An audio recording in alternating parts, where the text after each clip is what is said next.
Hi అండి, welcome back to my channel. ఈరోజు మన వీడియోలో కూల్ కేక్ ఏ విధంగా ప్రిపేర్ చేసుకోవాలో చూద్దాం. 1 కప్ షుగర్ వేసుకుని పౌడర్ చేసుకోవాలి. దీనిలో half teaspoon salt, 3 eggs,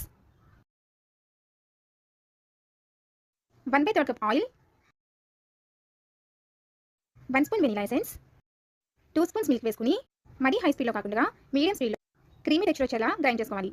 దీనిలో ఏ కప్తో అయితే షుగర్ తీసుకున్నామో అదే కప్తో 1 కప్ మైదా, half teaspoon baking soda, 1 spoon baking powder వేసుకుని 1 నిమిషం గ్రైండ్ చేసుకోవాలి.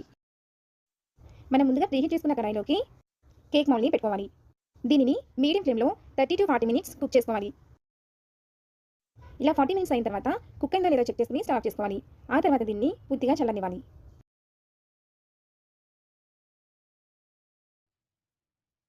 ఇప్పుడు దీనిని లేయర్స్ లాగా కట్ చేసుకోవాలి. తర్వాత కట్ చేసుకున్న కేక్ లేయర్ని పెట్టుకోవాలి.